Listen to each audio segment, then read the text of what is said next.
the title of my talk today is could sound a bit strange, tricky. Arbe, caput, mundi, Roma, secundi. And the subtitle is The Natural Resources Management in the Island of Rab under Venetian Rule. And this talk is also, let's say, a part of things that I do in various projects that are co-financed by Slovenian Agency for Research, but also the Croatian Research Agency, as I'm involved in 2 projects held by Croatian colleagues. One is based on Croatian Institute for History, and it is on urban topography of power. And the second one is based in the University of Zadar, and it is on Angevin rule in Dalmatia, something that I'm going to discuss later on as well. So it is not all about Stato da Mar, it is all about a community with a strong identity, Dalmatia that has a strong identity, Stato da Mar as something that could be seen as a political frame, but not the only frame possible.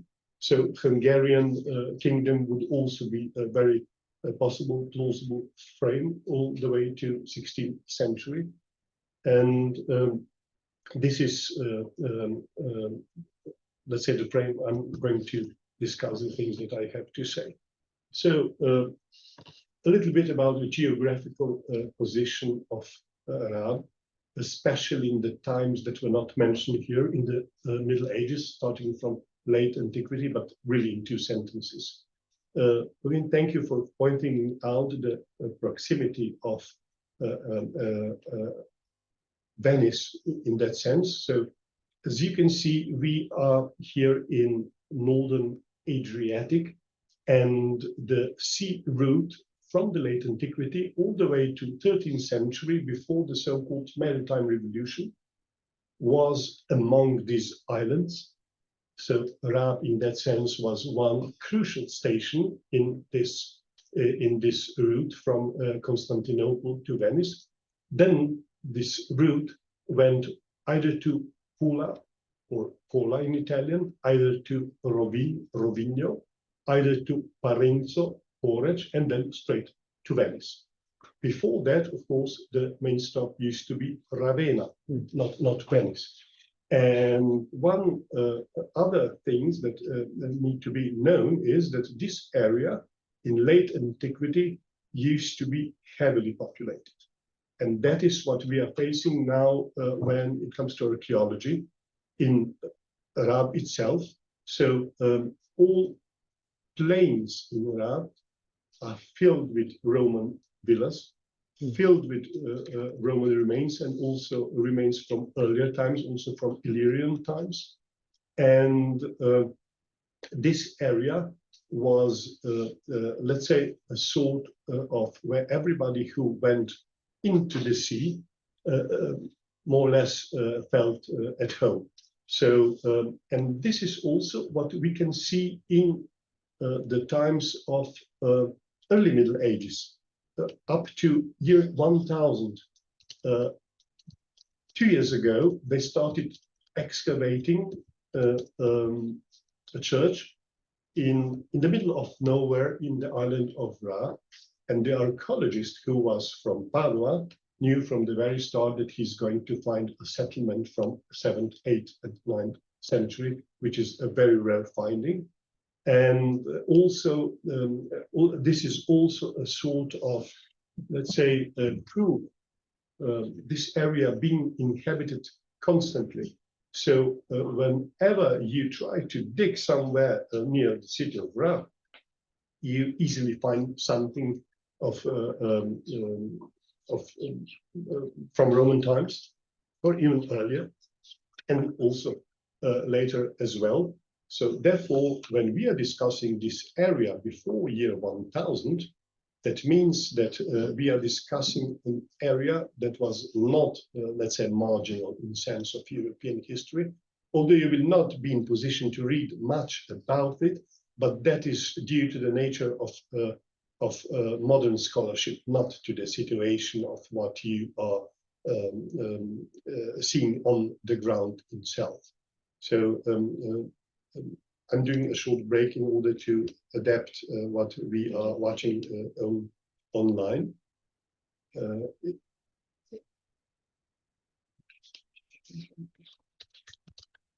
sorry. It works now. It's just Okay.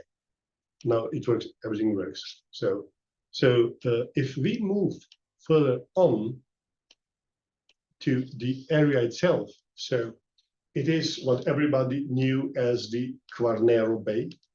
So once again, I'm not going to mention nothing about Venice. So the point of Quarnero Bay is that you have three really big communities starting at year 1000. So one would be the community of Ra. That would spread, and that is something that you will see on following maps. So when we will discuss pre-modern Ra, we will not just discuss this island itself, but we will discuss also the 1/3 of the neighboring island of Pag, which is south of Ra, that belonged to the Ra community through all the pre-modern time. But funny enough, it was part of the commune of Ra all the way to the 80s in 20th century. Therefore, 40 years ago, it still theoretically and administratively used to be part of Ra. Which means that you need to add another 100 square kilometers to original hundreds to square kilometers. So when we are talking about the commune of Ra, we are going to actually talk about an island of 200 square kilometers, which is not that small. I mean, that's not much smaller than Malta today, for instance. And in this Quarnero Bay, Ra, around year 1000, proved to be, although the island is not the biggest, the most potent one. That potent that when Venetians established a relation with the island itself, they obviously saw it strongly connected within the frame of Byzantine Empire, and Ra was meant to provide tribute to Venetians as they are as fidelis to Venetians in silk around year 1000, when silk was not a commodity that could be bought. Well, it was still meant to be a commodity that would be seen as, let's say, a gift by the imperial court. Whereas other communities were contributing as a tribute, let's say, animal skins from fox and similar. So, and if we take a closer look at also in this area, one natural phenomenon needed to be pointed out, that was scaring people crossing this area from Venice towards Constantinople, all the way to 20th century, and that is scaring those who are into navigating with small boats there also. I'm talking about an extremely strong north wind called Bora, and that Bora is a wind that is not blowing constantly. It is flowing in blows. And one year, a few years ago, south of Prague, they measured one blow of Bora. It reached 314 kilometers per hour. So it is a TGV sort of wind and not predictable. It can start really very soon. And if you are not in position to get shelter before Bora, you're doomed. And Raab is really was in position to provide shelter, not just for being a very strong community, but thanks to the way the island was actually shaped and connected to. Sorry? It still doesn't work. Yeah. Oh, sorry. I'm sorry. No, it's 1 minute, 2 minutes. It blows all the time, but not constantly. Yeah. So in pushes. So and you never know where the push is going to come from. If you are in a valley, it can come from this side, and from the other side, the valley might seem totally peaceful. But when you come to the other side of the valley, you get the blow. I found myself once with my car in such a strong bora. I was driving between 10 and 20 kilometers per hour, not to being blown away from the road. If you go faster than that, if you try to go by 50, you will fly. So it is something that is really a very important feature in this area. And the town connected to Bora is north of Raab. The name of town is Sin, or Signa in Italian. And it used to be a Roman settlement, but as such, it was very important in Middle Ages, as it was one of the entrances towards the Kingdom of Hungary. And that is what makes Raab also a strategically very important place in a year from year 1000 to, let's say, the beginning of 14th century. It was actually a stable settlement on the crossroads between Constantinople and Venice from one side, and from this, let's say, huge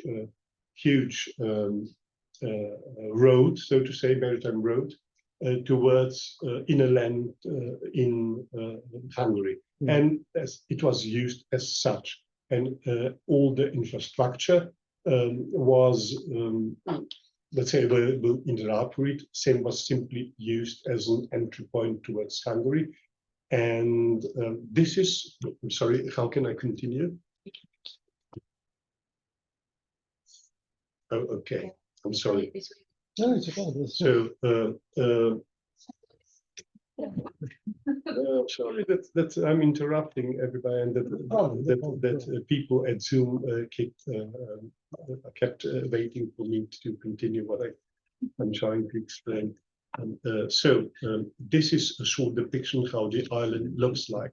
If you take a look at the northern part of it, so this is one valley, and this is the other. So this valley was actually meant as the safe harbor in times of Bora, and this is also a site of one rather big Benedictine abbey, who, as a Benedictine abbey, built huge salt ponds in the area, and that cultivated this part of the island. And on the south, you had another male Benedictine abbey who cultivated this part.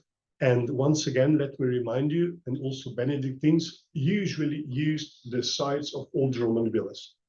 So this is also the case in here. You had one very fertile plain full of water that it was possible to use already before year 1000, when, let's say, European economy started to flourish, as a very important part for provisioning of food for the community. If we move to this side, so this side of island, it is now under forest. It used to be under forest back then as well, especially the northern part, but it is full of small bays that also are in position to give protection on this huge maritime road. So, for instance, if there was a Bora, such a bay could accommodate up to 15 large ships, which means at one point you can find during Bora, let's say, 1,000 people waiting for Bora to stop, what is considered in the middle of nowhere nowadays, but it did not used to be like this. So the position of town of Raab is here. It is a very central position, and it is on a peninsula. And from this peninsula, what you can actually see is a huge portion of this maritime area where everybody would be crossing on their way from Venice to, sorry, I have to use this button, right? Yes. So if you are taking a look from the mountain top of the island, this is what you see. So this is the town of Raab. And the times I'm talking about, let me remind you that I'm talking about the times where, for instance, in France, Bastilles were not yet created. So Bastilles were coming later, and the majority of towns coming from antiquity were in a process of, let's say, involvement, especially their suburbia around the new religious places, like we have Saint-Germain here in Toulouse. So something similar went on in Raab. So around 1000, those places in Dalmatia were to be considered important urban settlements of the time of the European history. They later on, in the times already that were spoken about by Fabian, so in 15th century, they completely lost their importance, but really completely. Zadar, the biggest of them, included. But in those times, you know, they were, let's say, a very modern places. And if I go deeper into it, so this is the Bay of Supetarska Draga, so the bay where you seek refuge before Bora. At the end of the bay, you can see the area of the salt pans, and of course this huge area that is very fertile behind this Benedictine Abbey to start. So when you want to talk about Raab, so nowadays it is a very touristic place, and Tourist Board of Raab is announcing it to be the Happy Island. Mm. So if you would like to visit the Happy Island, what they would first show you are those 4 bell towers, the 4 campanili that make the city of Raab look like a 4-masted ship. And those bays that I was discussing about are, of course, now very popular with those who are coming with yachts to the settlement, as you can see on the right. And if you go further, and so with tourism, there came also the phenomenon of lungomare, therefore walking next to the sea that stretched all the way to the town itself, and it was created by an Austrian prince, so to say. So it is a very touristic town, but if we move to 19th century, which is now closer to early modernity, we would face a completely different kind of settlement. What I'm showing you is the main square of the town of Raab in times of early photography, therefore late 19th century, where you can see that Palazzo del Conte, or the Palace of the Count, was walled up all the way to the top. So it was a very poor surrounding that Austria was kind of reluctant to take over from Venetians, as Venetians were seen as a very backward former political entity, putting everything into neglect. As this is photography, you know, this boy, of course, is posing, and the streets were being cleaned in the very tradition of taking photos in the end of the 19th century. So this is what you see is actually an ideal situation, not the real one. The real one would be everything dirty. And if we go further into this town, so this is how this square would look nowadays. So crowded of night goers. So this is just, you know, to give you an idea of what it looks like, because if you will simply note what I'm going to show you next, it will look like a very calm place, which is not. So the harbor of Raab was completely neglected. What you see is a reveling from 14th century that was falling apart.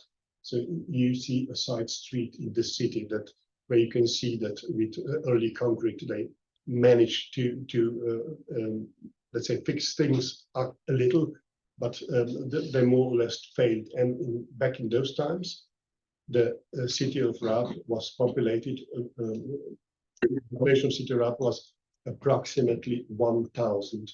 In times that I was speaking about, year 1000, there were more inhabitants in the city itself. In late Middle Ages, it was probably up to 5,000. Now it is 300, but it is full of tourists. So Austrians were always complaining that it is a neglected place, that everything is really backward, that there is not enough food being produced in the island, which was more or less true. And the living condition of the peasants were unacceptable. They were mixing with their animals, were actually where they left at.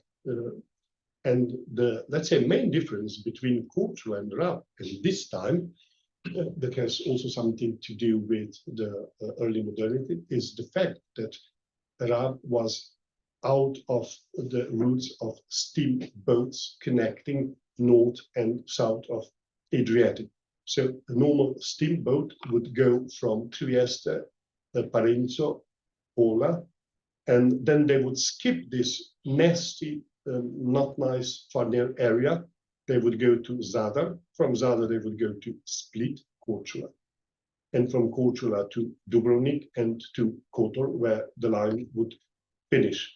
And with them, of course, came the first tourists, that kind of tourists that were still in the kind of grand tour mode. So grand tour kind style of tourists. And their accounts are very similar. So they all like the town for being very sleepy, being very medieval, being very backwards, but they were not fascinated by it because there were nothing of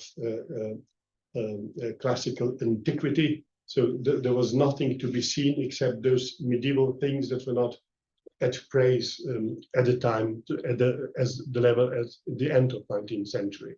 So this is how the center of the town looked like all the way to 20th century. So nothing but rubbles. In Middle Ages, this would be a part of the town where, let's say, there was a palace of the family of Badoer from Venice, one of the richest family. So they had a branch here in Rab. And now I'm coming to one of those itineraries of those tourists, to William Wingfield, an English Oxford student who became a doctor, and he was also a British diplomat who visited the area. Itineraries like his were well read in England especially, but also in France. They were very popular. And this one was published in London 1859. So it is called A Tour in Dalmatia, Albania and Montenegro. So all savage places that he visited, everybody was especially interested in hearing what he had to say about Montenegro, which was, let's say, a flamboyant savage place of Europe at the time. And there is one thing that we can read in this book on Rab, and it says this. So hence all this campanili. So what he saw was those campanili, the four campanili. And he says, Arbe is, however, reputed a very ancient town, not only older than Venice, which of course is true, and it is very easy as Venice is not that old, but renowned of its inhabitants might be believed when Rome was unheard of, which, funny enough, is also true. You know, Rab is older than Rome. There were some excavations taking place where it was very easy, traceable, the part of urban history of the town belonging to Iron Age.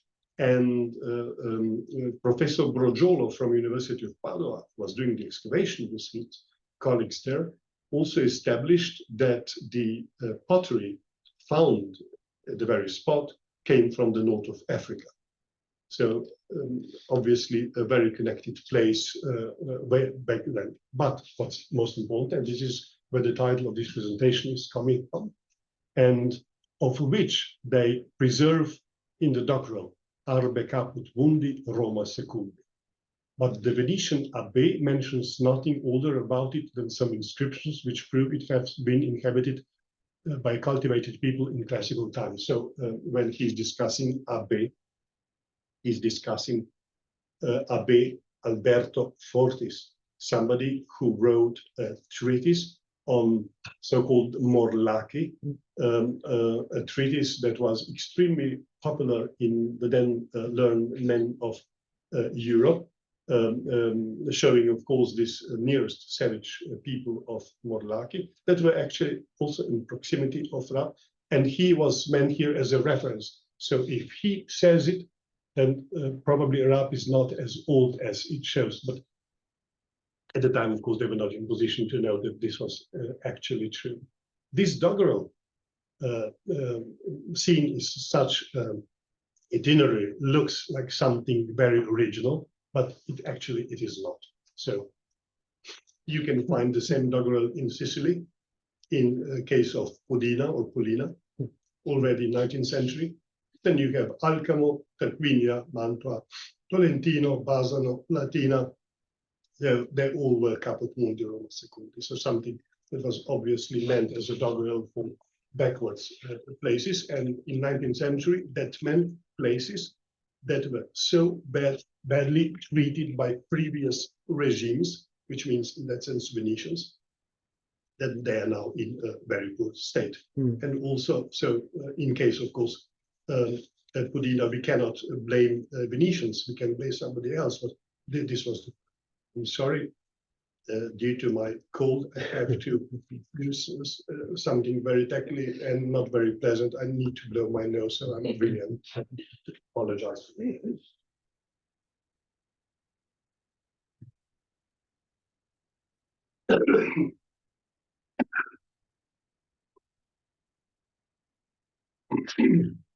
So what makes, let's say, Rab extremely different from what I'm going to explain is its early medieval history, if you compare it to what you said about Cortula. So Rab, like every other entity here in this sea, used to be a commune. And Rab used to be one of the earliest based communes in the Eastern Adriatic. So like major Istrian cities, it formed a commune already in a time that cannot be recorded, but we are sure that it existed as a commune in early 12th century, being a very big community. And with the position that I explained you, it became also renowned as such and very important in Venetian building of power in Adriatic. So Rab became the point where Venetians got to before the Fourth Crusade. So it used to be their, let's say, a place where they still felt safe when they went further into Adriatic. They felt like it is belonging to them, but not in a sense of an early modern state, but as a fideles. So those who were actively supporting them, but they were not subordinated to them. They were fideles to them. And when so as fideles, the community of Rab went under protection of the bigger commune, the commune of Venice. And at that point, the doges of Venice usually appointed their sons as the counts of Rab. And when we are discussing it, we have to discuss it in a completely different manner that you mentioned, Pauline. So it is not a function, it is a title. It was a title that was given to somebody out of circle of high Venetian nobility. And the way to get this title is only to be elected by the commune of Rab. So they were electing them. And that election was meant for life. And if somebody who became Comes Arbensis wanted to represent himself privately, even in, let's say, notarial records in Venice, he would use that as a title, so not as a function. Being Comes Arbensis meant something. In 13th century, this started to change. Of course, with Fourth Crusade, Venice was a different kind of power already. So the meaning of this title was later, let's say, lost, but it was still active in 13th century as such. They still used it privately. I'm commissarbinsis. So it really was an important thing. And to show you what's the difference between Rab in that sense and other islands. So the island of Kirk, or Veglia in Italian, was handed over to a noble family that represented themselves as Comes Veglia, and they were only known as such. There was no surname to them. They were simply the counts of Kirk. And the community of Kirk was subordinated to them. Community of Rab was not subordinated to the Count of Rab. It was subordinated to Commune of Venice. And if we go to neighboring group called Osor, which consists of islands of nowadays Ceres and Osor in the vicinity of Rab, they also had, of course, counts of Osor, but that counts of Osor were given power as they got it as a fief directly from the commune of Venice, and they were overlords of the community of Osor. So Rab was in a very special position, and all major Venetian noble families, who I have to remind you at this point, were among the richest people in Europe. So we are talking about 12th, 13th century. We are talking really of Elon Musk's of the time. So they were fighting for this position, and also they were trying to persuade the community of Rab that they are the one to be accepted as the counts of Rab. Let somebody in. Oh. That is why it was ringing.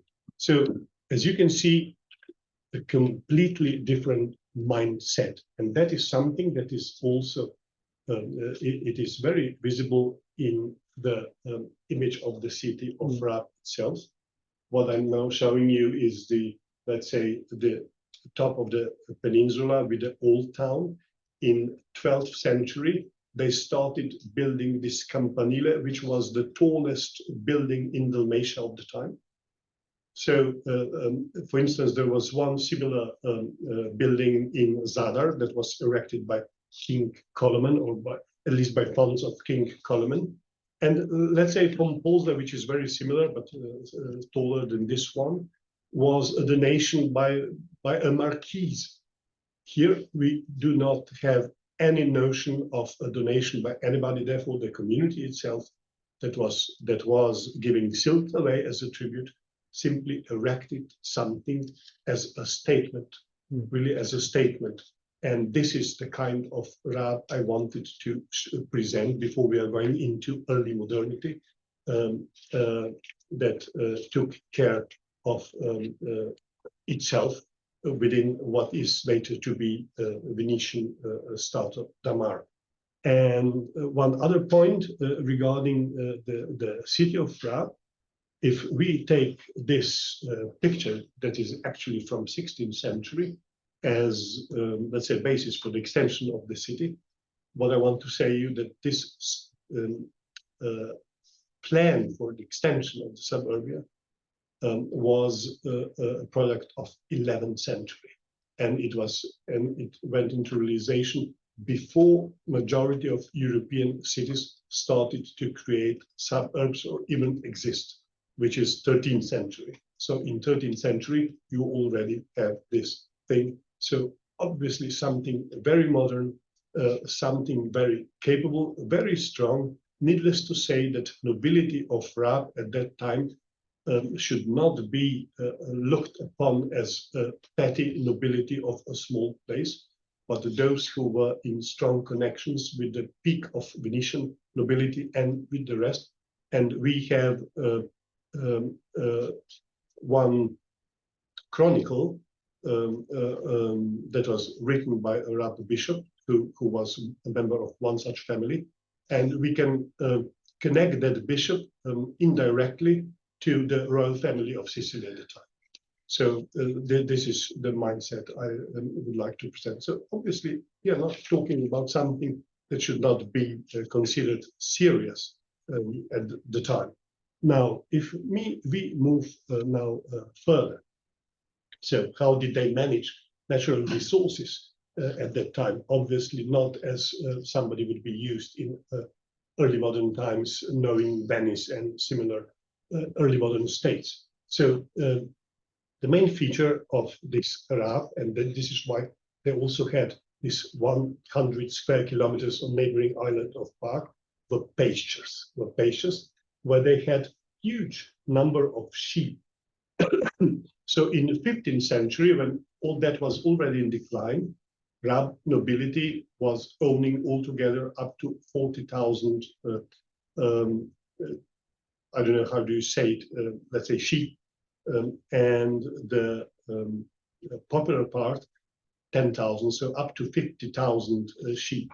They were, of course, producing everything that goes with sheep, so not just wool. They produced huge amounts of cheese. It is very easy to guess where all that cheese ended up. So we have a huge metropolis nearby that will be in constant need of everything. Wool was also used for military purposes, so as the part of uniform. So the part where you put the helmet on, things like this, and not to mention the meat. And a huge difference between early modernity and Middle Ages is that that kind of economical activity was a strategical one. It was not meant to be a substitute for everything else because you are lacking, let's say, land for cultivation. No, this is the thing. This is the thing to do. This is what makes profit. This is what brings proteins. So it was one very important part of this story that I'm explaining. And then you have the forests that you have in Raab, which is fun enough.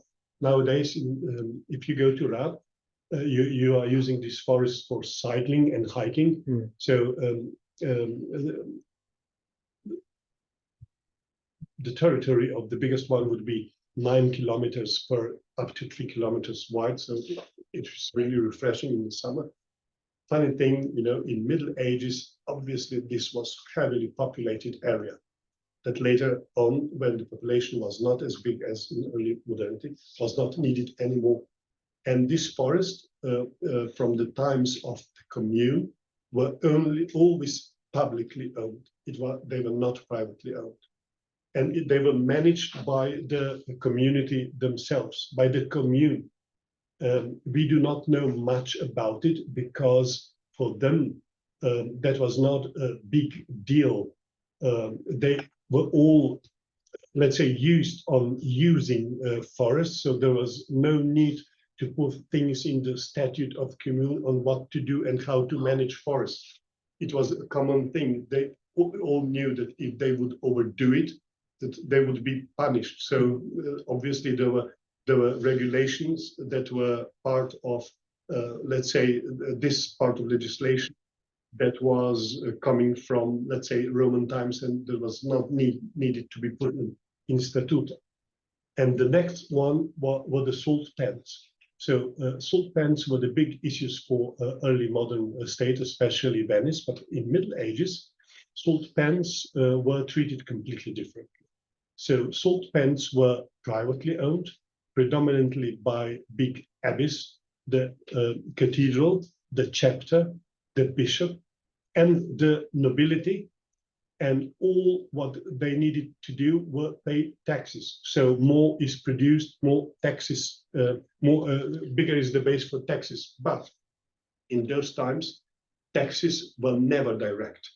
They were always indirect. The point was not to get as much as possible.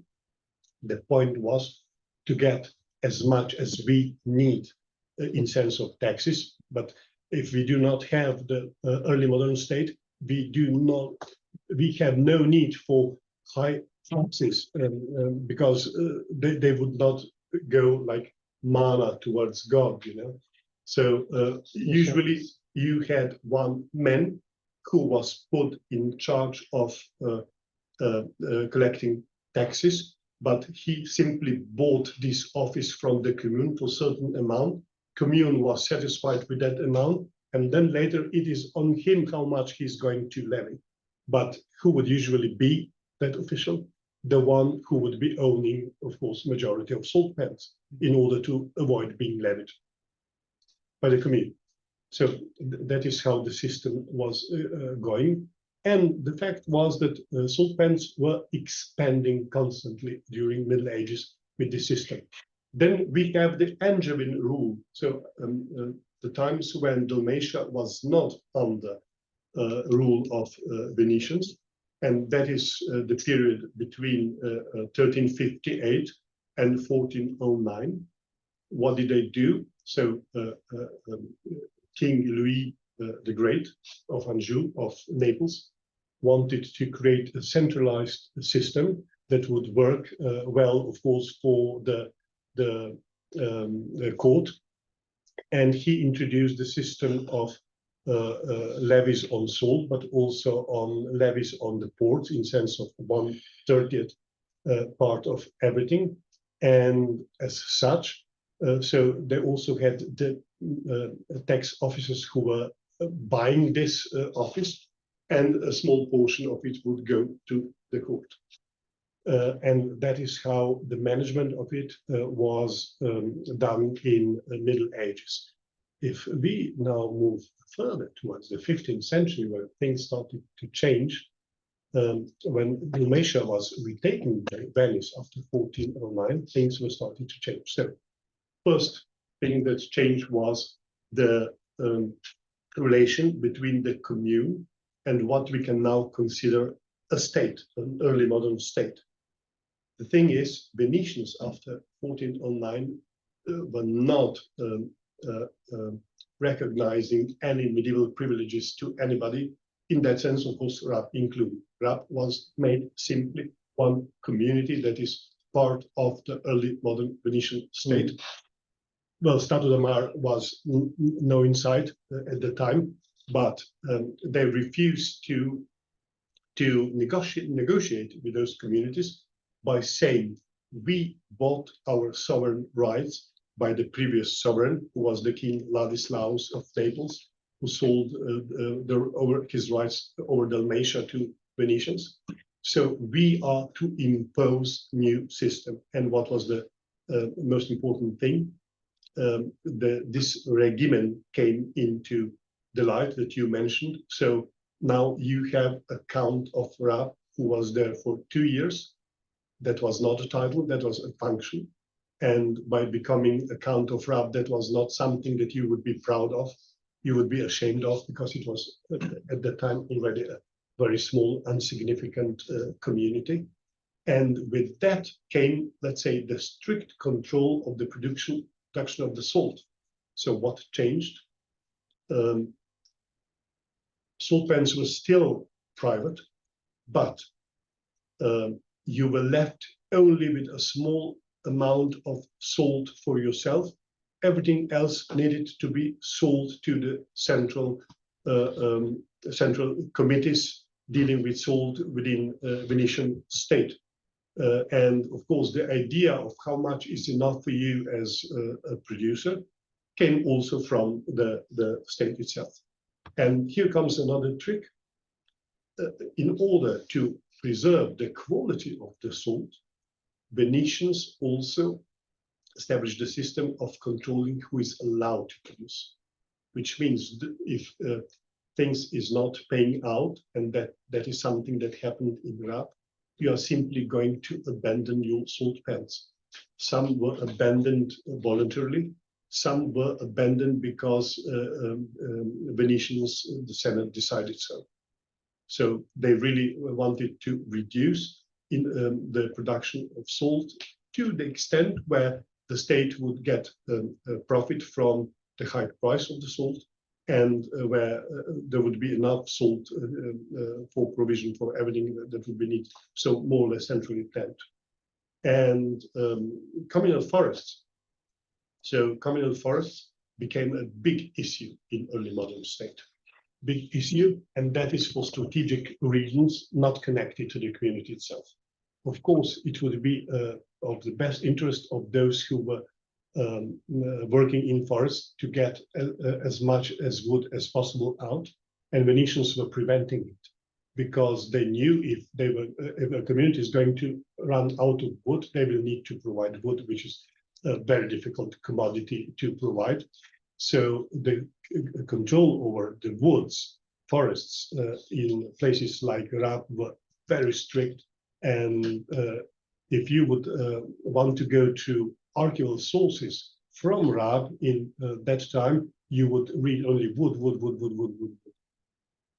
Pastures, once the main feature, became completely unimportant feature. So in this world where Raab was part of desolated frontier space between Venetian Republic and Ottoman Empire, which was very close, the pastures were left to locals, and pastures were used by they were owned by the commune. They were not private, but every 10 years they were divided among those who were the tenures of those pastures. But in times that I'm discussing, they were of course locally still very important. But if you see,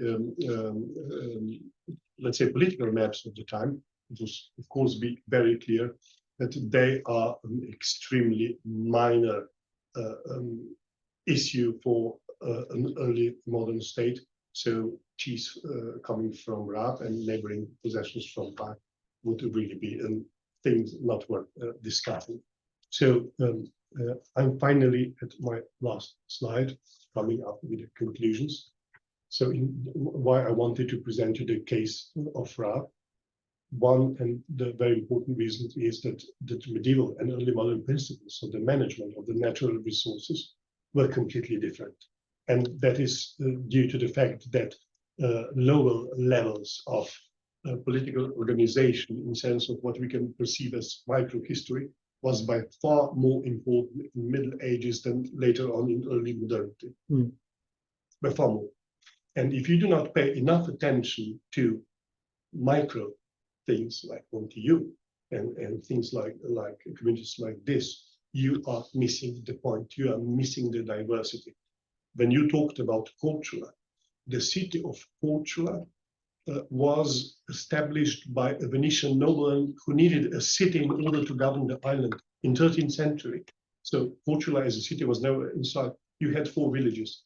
Here in Raab, you had an old civitas from Roman times that around year 1000 was one of the most progressive cities in Europe, so to say. With such a civitas, there was no need of village communities because they have everything under control way back, so to say. So that is something that needs to be taken into consideration. Next one, strategic position of an island is a crucial feature. As we can see, the strategic position of Raab in the times up to 13th century is something completely different to 14th, 15th centuries and later, where, for instance, Korčula is in the rise because Korčula was chosen to be the naval base of Venetians in Adriatic next to the island of Hvar. And this is what made Korčula in 14th century very important. And this is also where the battles between Korčula nobles that had no power at all outside of the city and those that were inhabitants of Korčula started, whereas in Raab, at the same time, you had, let's say, a noble lineage of family of Dominis who, at that time, were included in organization of political power in Kingdom of Hungary. So one of this lineage, who was a bishop in Hungary, was actually the regent of Hungary before the Battle of Varna. So this is this huge difference. And last question, you know one, you know them all. No chance, no chance. You can see only in Quarnero that you have 3 completely different communities at the same time. And they are different exactly because of the fact they are living in the same archipelago. You cannot be equal within an archipelago. There has to be a distinction in them in order to make an archipelago. It cannot be, it cannot consist of same things.